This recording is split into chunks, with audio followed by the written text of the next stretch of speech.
आप वो बच्चे भी हो सकते हो जिन्होंने पूरा साल मेहनत की बट फिर भी आपकी कंपार्टमेंट आ गई। आप वो बच्चे भी हो सकते हो जिनका पढ़ने का पूरा मन था बट उनको अनफॉर्चुनेटली गाइडेंस अच्छी नहीं मिली, कोई हेल्थ इशू हो गया, फैमिली इशू हो गया। आप वो बच्चे भी हो सकते हो जिन्होंने पूरा साल ऐश किया। रीजन चाहे कुछ भी हो, बट अगर आप इस सिचुएशन में कंपार्टमेंट को लेके सीरियस हो और चाहते हो कि इस बार कंपार्टमेंट क्लियर हो जाए तो ये वीडियो जो है ये आपके लिए है। अदरवाइज ये वीडियो जो है ये आप छोड़ सकते हो। संभावना 1% भी है तो लड़ जाओ। हेलो मेरे बच्चों, कैसे हो आप सब। तो बच्चे आज की जो वीडियो है मैंने एक पॉजिटिव नोट के साथ स्टार्ट की है। आप थंबनेल मतलब कि देख के आए हो और वीडियो में अभी तक हो, इसका मतलब आप कंपार्टमेंट को लेके सीरियस हो।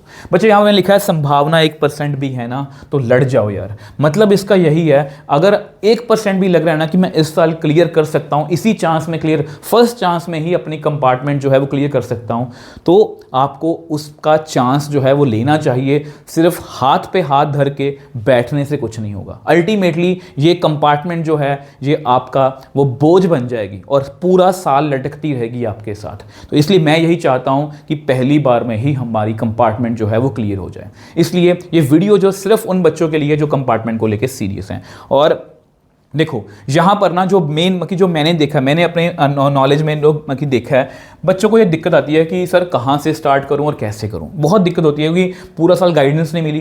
फिर बच्चों को लगता है कि मैं कैसे स्टार्ट करूँ, अंदर होता कि नहीं मैं वहाँ से स्टार्ट करूँ, वहाँ से, मतलब बहुत सारी वो पैनिक करते हैं कि दिन इतने थोड़े रह गए हैं, अगर इस बार फिर कंपार्टमेंट आ गई, ऊपर से कंपार्टमेंट का बोझ है, घर वालों का भी अपने ऊपर प्रेशर है, तो कहाँ से स्टार्ट करूँ, कैसे स्टार्ट करूँ, बहुत कुछ है। अब वो बच्चे भी हो सकते हो जिनको लग रहा है कि सर बस मुझे पास करवा दो, कम मेहनत करके मैं ज़्यादा मार्क्स कैसे ले लूँ। कुछ भी हो ये वीडियो आपके लिए, कुछ भी हो ये वीडियो आपके लिए। देखो सबसे पहले बच्चों, मैं हमेशा बच्चों को बोलता हूँ कि सबसे पहले लीनियर प्रोग्रामिंग करनी है। लीनियर प्रोग्रामिंग में से कितने नंबर का पेपर आपको आने वाला है? सर जी 5 नंबर का पेपर आने वाला है। और अगर मैं इसको दिखाऊँ बच्चे, अगर आपको इसके जैसे क्वेश्चंस आते हैं, ये वाले, ये आपको 3 नंबर में भी आ सकता है ग्राफ बनाना, ये आपको 5 नंबर में भी आ सकता है, आपको 2 MCQ भी आ सकते हैं, तो बड़े आसानी से अगर आपकी ये नॉलेज में क्वेश्चन है तो मतलब ये 5 नंबर आपके पक्के हैं। और सबसे आसान है, ये सबसे आसान है। इसको आप कहाँ से करोगे? 13 डेज चैप्टर सीरीज में से एक बार कर लेना, बस फिनिश। नेक्स्ट की बात करते हैं। नेक्स्ट देखो जी, नेक्स्ट है आपका मैट्रिसेस। देखो मैट्रिसेस में से बच्चे 3-4 नंबर का पेपर अप्रॉक्सीमेटली आ जाता है। और कैसे आएंगे? MCQs ही आते हैं। और MCQs जो हैं वो मैं आपको यहाँ पर दिखाना चाहता हूँ। ये मैंने सारी प्रॉपर्टीज़ लिखी हैं, ये सारे फॉर्मूलाज लिखे पड़े हैं, ये सारे फॉर्मूलाज लिखे पड़े हैं। ये आप हमारी 13 डेज सीरीज़ में देख सकते हो। मतलब मैं हर सीरीज़ में जितना मेरी नॉलेज में मैं हमेशा मेहनत करता हूँ और ये मेहनत आपको मेरे नोट्स में दिखेगी। अगर आप इनके आसपास ट्रांसपोज, क्यूज, मैट्रिक्स सब कुछ आपको आता है ना, तो आप मैट्रिसेस में से 3 नंबर की तैयारी जो है वो कर सकते हो, 3 से 4 नंबर की। नेक्स्ट है डिटर्मिनेंट। अब डिटर्मिनेंट का एक फेवरेट सा क्वेश्चन है। कौन सा फेवरेट क्वेश्चन है? Matrix method. ये 5 नंबर में आएगा ही आएगा। देखो मैट्रिक्स और अगर ये 3 नंबर का पेपर यहाँ से आया तो डिटर्मिनेंट के अंदर से 7 नंबर का पेपर यहाँ से आएगा। ठीक है, 5 नंबर का क्वेश्चन हमारा मैट्रिक्स मेथड का पक्का है बच्चे। अगर आपको दिखाऊं तो ये वाले क्वेश्चंस हैं कि इस तरह से A इनवर्स फाइंड करो, इस सिस्टम ऑफ इक्वेशन को सॉल्व करो, इन दोनों को मल्टीप्लाई करो और इस सिस्टम ऑफ इक्वेशन को सॉल्व करो, या ऐसा क्वेश्चन। इन 3 क्वेश्चंस के अलावा कोई क्वेश्चन नहीं आ सकता। अगर ज़्यादा से ज़्यादा आया भी तो इस तरह से स्टेटमेंट वाला क्वेश्चन आएगा। इसमें कुछ नहीं है, हमें इक्वेशंस जो है वो खुद से लिखनी है। तो अगर ये आपको 4-5 क्वेश्चन बच्चे आते हैं तो इसमें से बड़ी आसानी से 5 से लेके 7 नंबर जो है, जितना डिपेंडिंग अपॉन कितना पेपर में आएगा, आप ले सकते हो बहुत आसानी से। और इसमें कुछ फॉर्मूलाज भी हैं, जिस तरह से मैट्रिक्स में थे वो भी आपको करने हैं। बड़ी आसानी से आप मार्क्स जो है वो ले सकते हो। कुछ नहीं है बच्चे इसमें, बड़ी आसानी से। फिर मैं यहाँ पर रिकमेंड करूँगा आपको 13 डेज 13 चैप्टर सीरीज। ठीक है, अब देखो इसके बाद 3D कर लें। अब 3D बच्चों को डाउट होगा, सर 3D कैसे करें हम? 3D हमें मुश्किल लगती है, बट बिलीव मी, अगर आप 3D से पहले वेक्टर अलजेब्रा कर लेते हो। वेक्टर अलजेब्रा में सिर्फ डॉट और क्रॉस। देखो अगर आपको मैं 2 वेक्टर्स लिखूं, 2i + 3j + 4k, ठीक है, कुछ भी लिख लो, 4i + 5j + 8k। अगर आप ऐसा कुछ भी लिख लेते हो, मगर इसको आप डॉट करना देखो कितना आसान है। इनको मल्टीप्लाई करो 8, इनको मल्टीप्लाई करो 15, इनको मल्टीप्लाई करो 32। ये डॉट हो गई आपकी, ठीक है। क्रॉस कैसे करते हैं, क्रॉस कैसे करते हैं, I J K, 2 लिखो, 3 लिखो, 4 4 5 8, इसका डिटर्मिनेंट कर दो। क्या आपको डिटर्मिनेंट नहीं आता? तो अगर आपको डॉट और क्रॉस आता है तो अब 3D में बहुत अच्छे, मतलब कि देखो 3D में ना स्ट्रेट लाइंस हैं, उसमें देखो ये कौन सा क्वेश्चन है, ये पॉइंट ऑफ इंटरसेक्शन वाला, ये इमेज वाला क्वेश्चन अगर आपने मेरे से पढ़ा है पहले भी, ठीक है। तो ये शॉर्टेस्ट डिस्टेंस वाला और लैम्डा की वैल्यू अगर लाइंस पर पेंडिकुलर है, अगर ये 4-5 क्वेश्चन कर लेते हो, गारंटी लेता हूँ इन्हीं में से क्वेश्चन आने वाला है। इन्हीं में, मैं ये नहीं बोला कि ये आएंगे, बट इसके आसपास क्वेश्चन आपको आने वाले हैं। जिन बच्चों ने मेरे से पढ़ा है उन्होंने लास्ट ईयर इसको फोड़ा भी है और पेपर में अच्छे नंबर भी लिए हैं। वेक्टर अलजेब्रा और 3D में से 14 नंबर का पेपर आपको आने वाला है। बड़ी आसानी से एक क्वेश्चन जो है मगर इनमें से आप मगर तैयारी कर सकते हो, ठीक है।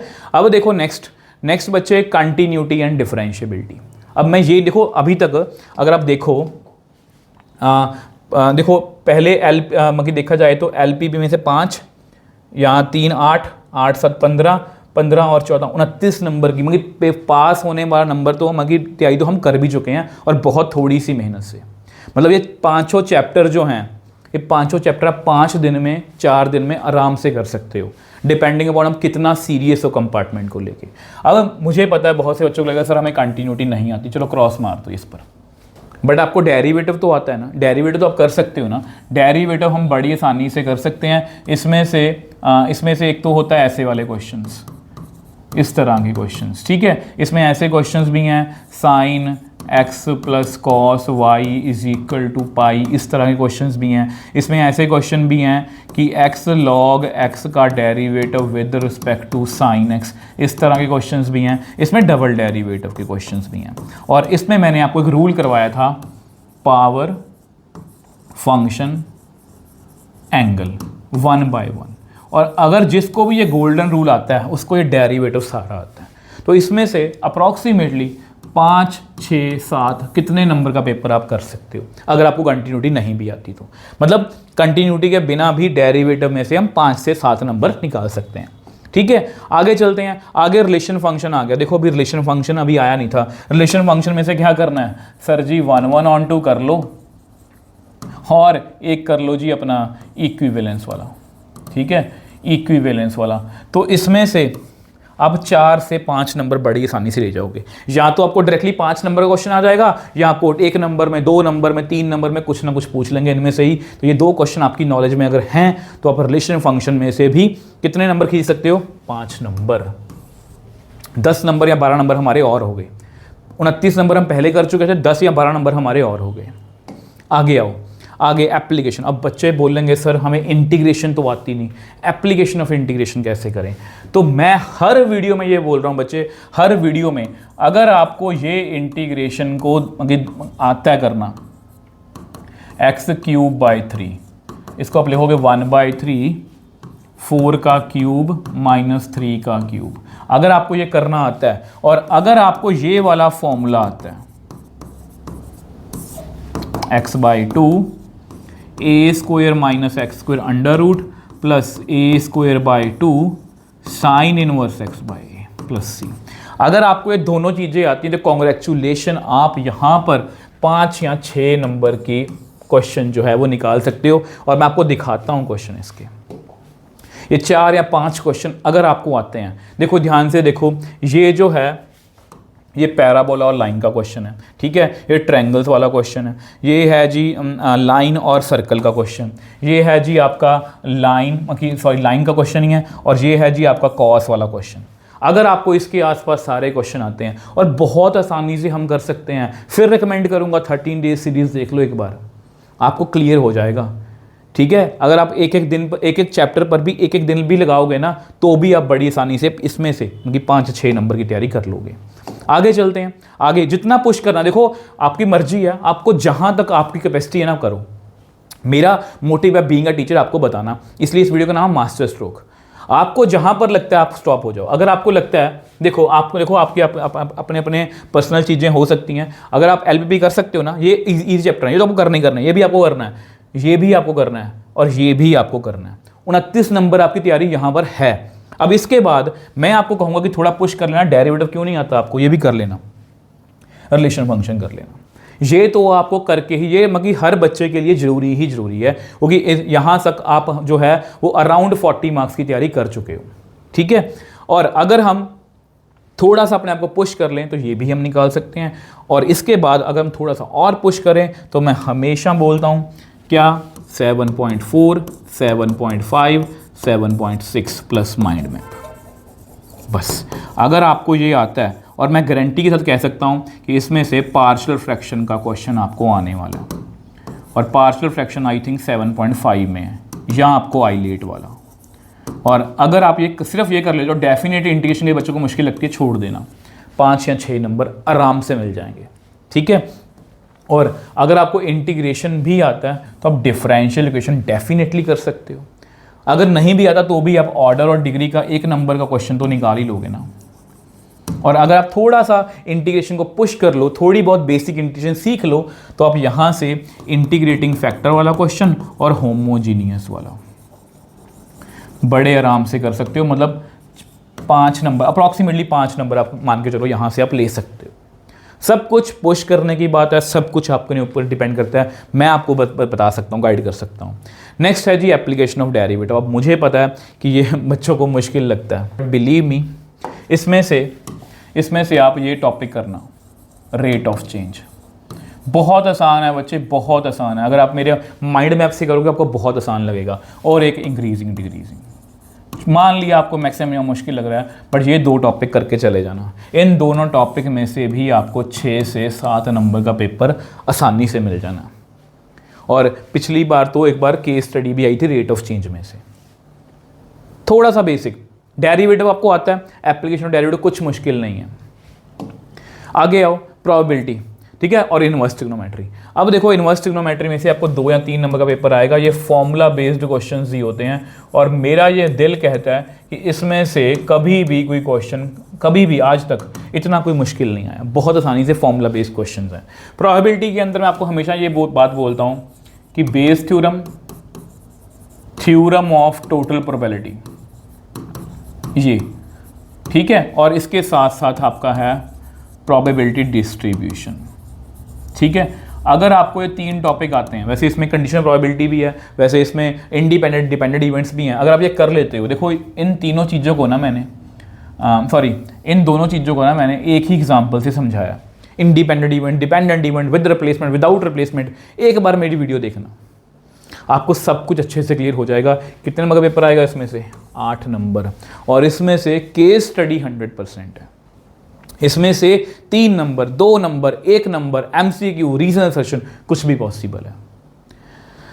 तो ये सब कुछ मैंने आपको इसलिए बताया कि बच्चे, अगर आप थोड़ा सा, जिस तरह से मैं यहाँ पर सीक्वेंस में चल रहा हूँ, LPP, फिर अगले दिन वो कर लो मैट्रिक्स, अगले दिन डिटर्मिनेंट कर लो, 3 दिन में 3 चैप्टर्स, ठीक है। 3D वेक्टर 2 दिन में, ये 5 दिन में ये चैप्टर्स हो गए। 5 नंबर में हमने पासिंग मार्क्स तो कर ही लिए।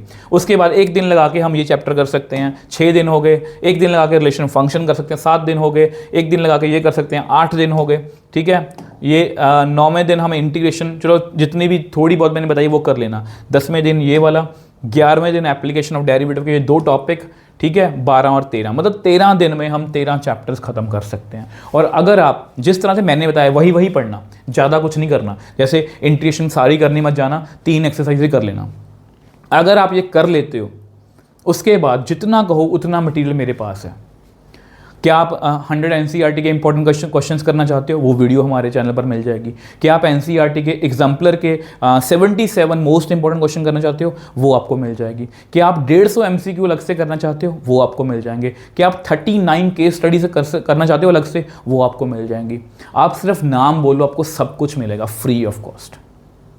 नोट्स तो आपको मिल ही रहे हैं टेलीग्राम चैनल पर। तो इसलिए बच्चे उठो, मेहनत करो। फिर वही बोलूँगा, संभावना अगर 1% है ना बच्चे, लड़ जाओ कि इसी बार हमें कंपार्टमेंट क्लियर करनी है।